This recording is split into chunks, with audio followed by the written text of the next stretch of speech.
Captain Tsubasa Rise of New Champions comes out on PC, PS4 and Switch on the 28th of August. Whether you're a fan of the classic manga and anime series or if it's brand new to you, this is an exciting arcade football game with something for everyone. However, if you're expecting a football game like the ones you already know, you're in for a bit of a surprise. That's why we're here to help teach you the basics so you're ready to hit the pitch on the 28th.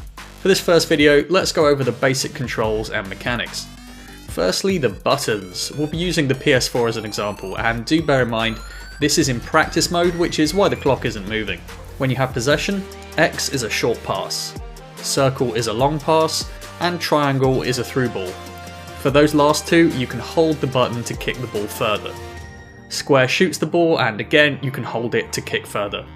Hold the button long enough to activate special shots with some particular players, but we'll go into more detail on that in a future video. Press and hold R1 to dash dribble and press R2 for a dribble move. Again, we'll go into this more in the next video. Holding L1 modifies some shots, and the D-pad lets you choose between 4 preset tactical formations. L2 is used for something called V-Zone, a power-up that we'll talk about in a future video. On to defense. Hold X to run toward the player with possession, or hold square to have another player on your team approach the player with possession. Dash into opponents with R1 to tackle them, or you can do a sliding tackle with R2 or circle, your choice. Pressing L1 switches the player you're controlling and will always favour players closer to the opponent with possession of the ball. So far, kinda sounds like a regular football game, right? But that's just the beginning. The spirit gauge is a gauge all players have that is depleted when they take certain actions. Dashing, tackle moves, special shots, and saves are some of the things that use up the spirit gauge. It recharges over time for all players except the goalkeeper. The lower your spirit gauge, the longer it will take you to charge up shots, and if it's too low, you won't be able to dash or perform those special maneuvers. As we've seen already, you can hold square to charge up shots, but this also works when the ball is in the air. Cross the ball into the box and hold square to have your players go for either a header or an aerial kick. Depending on the player, these can be special charge shots like on the ground. However, if two opposing players go for a mid-air ball at the same time, you get a clash. Mash the buttons as hard as you can to come out on top and take a shot towards goal. The spirit gauge works a bit differently for the goalkeeper.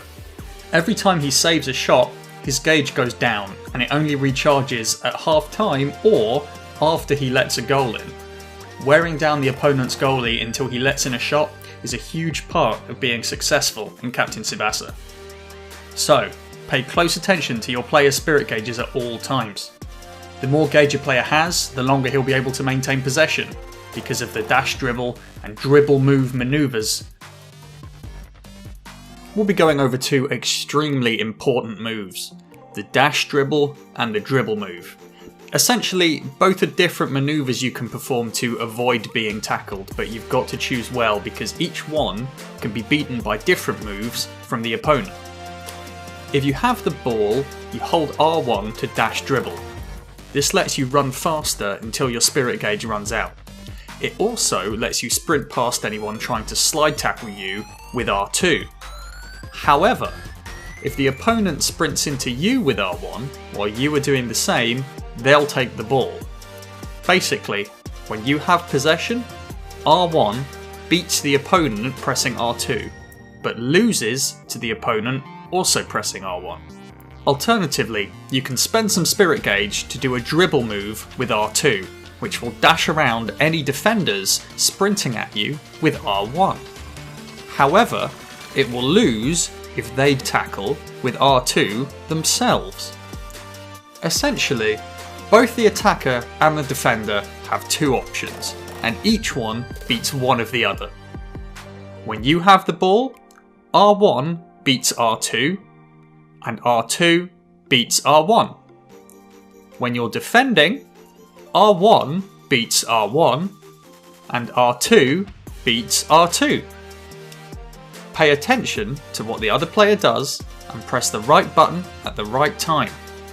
A combination of good predictions and keen reactions will take you far.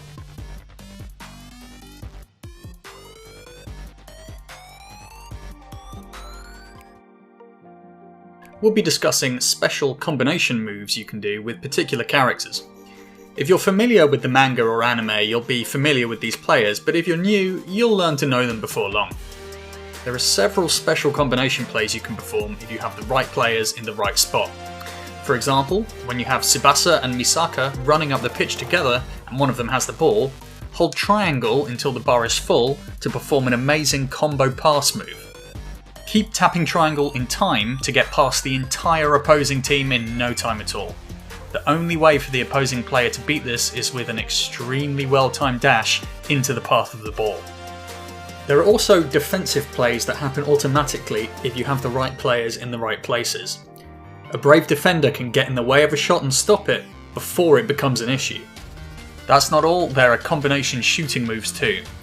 Here's an example: if the ball is centred into the penalty area and the Tachibana brothers are there, hold square to perform the amazing Skylab Hurricane, just like real life. Why kick the ball with one foot when two is literally 100% more feet? With two compatible players near each other, charge up a shot and watch the sparks fly. Here's another one, the Hirado combination. If Jito makes a shot from the back lines and Sano is in the right position, he'll change the course of the ball with his head and slip it past the keeper. Experiment to find all the different special combination moves in the game.